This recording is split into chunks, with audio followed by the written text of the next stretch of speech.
Switching out Shasta Beverage over here. We've got one car we're going to be dropping off. We're picking up 2 other box cars at the Industry. And so we're going to follow along with our train as we go here. Now, a lot of the sort of techniques that I'm using here are from Lance Mindheim's book, How to Operate a Modern Era Switching Layout.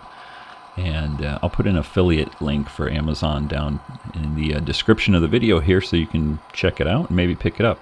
The book really emphasizes going slow, right? We're going to be modeling, real world operations here.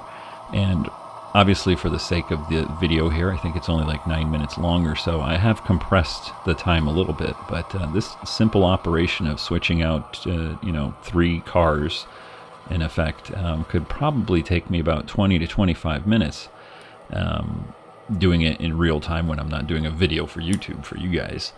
But what we're doing here is we're simulating basically what happens in the real world, right, between the engine, the conductor, and the industries here. So when you think about it, for instance, here we're pulling forward. We just went through a switch right there, but the train has to stop. The conductor gets off. He goes over, he unlocks the switch, he flips the switch, the train pulls forward, the conductor gets on, they keep going here. They pull into the sort of spur right here. They'll stop, the conductor will get off, walk over, unlock the next switch, switch it over, and then hop onto the back of this boxcar right here to go back into the Industry. And that all takes a lot of time, right? And again, I'm kind of doing my big-handed conductor here just for the sake of the video here. But, when you're doing it, you want to relax and have an enjoyable session on your layout and, take your time. And that's kind of what Lance really emphasizes in the book there. You take your time, you do it, pretty much the prototypical way. Obviously you're not going to sit there for 20 minutes while the conductor gets off and goes into the Industry, like we just did right there, and tells the supervisor, we're here, we're ready to go, and they all walk out and they take off that little blue flag there and allow the train to continue forward. But you kind of take your time. You take a few minutes, take a minute or two, take a sip of your coffee or your favorite beverage while you're doing this, and enjoy the process. So, and you might have seen that little electrical connector is what I'm using here, and I have to give a shout out to Eric Miller. I saw this on one of his videos for operations. Use these little electrical connectors. You can see a red one there behind that car. You kind of bend them and just lay them on the track right there. So the red one here I'm using as a sort of a brake or a chalk for the car, because that little section there has got a bit of a incline or decline right there, so it needed to have a chalk for it. And then earlier, right before we pulled in, you saw a blue one. Now the blue one is, you can see it laying there now, is for it's a blue flag for the Industry, and so the conductor doesn't remove that, the Industry actually removes it. And so what you would do is model, sort of stopping there, the conductor getting off, going out into the Industry, meeting with the shift supervisor or whoever, and they would come out there, and the actual Industry person, the supervisor or foreman or whatever it is, he's the one that can remove that blue flag. The blue flag signifies that the cars that are in there already, maybe they're still being worked on, maybe they want, for safety reasons, they want somebody from the Industry there to remove that before they allow the trains to pull into the Industry portion of the spur, right? And so we kind of simulate that by taking a minute or two, to allow those things to happen here. So you can see we've picked up our 2 cars, right? Now we're going to back them out here.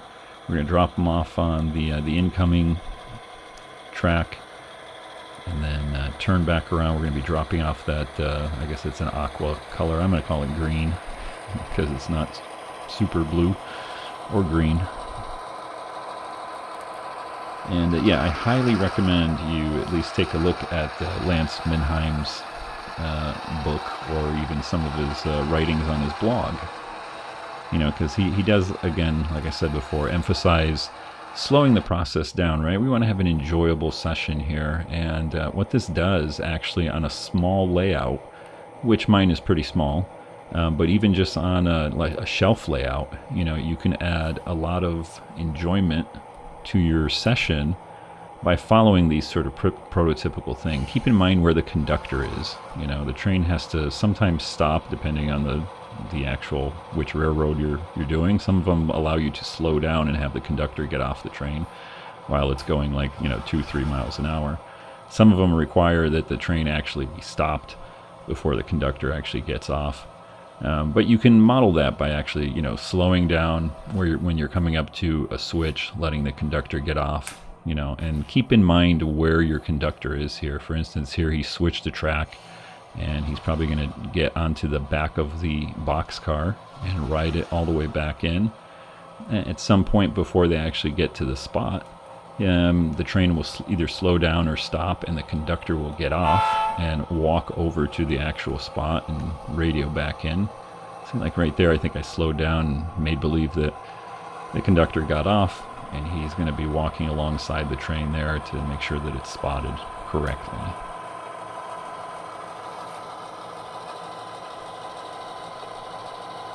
And luckily this part of the spur here doesn't have an incline. Only the beginning part right there, just ahead of the engine, is where any cars dropped off right there in the industry will need to get a brake or chalk put underneath them. I've also got a couple yellow ones you might see in the background. Those I'm currently thinking I'm going to use those as derailers. You know, so at some spurs they put derailers, so if any cars do kind of get away and start rolling down the track, they'll actually derail before they go into the main line. And you can see one there in the background for the spur for Southern Wine and Spirits.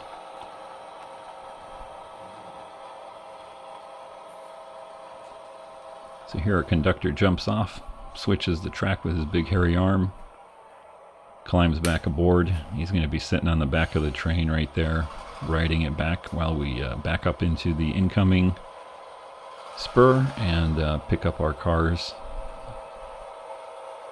that we left out over here as we switched out. And again, he jumps off. He talks to the engineer on the radio, tells him where to, you know, how far he is from the car. Connects up, then hops back on and rides him all the way back here to the switch, which is just off the camera there. Hops off, switches out the track, and there's our industry supervisor. He comes back out and he puts his blue flag for the industry back on his spur. And the conductor has already switched the track there, gotten back into the engine, and they're going along to the next stop. So guys, hope you enjoyed that, and don't forget to hit a thumbs up and subscribe if you're new for more videos. And yeah, don't forget to check out the Amazon affiliate link to the book there. At least take a look at the book and give it some consideration. Appreciate it. Till next time, guys, take care.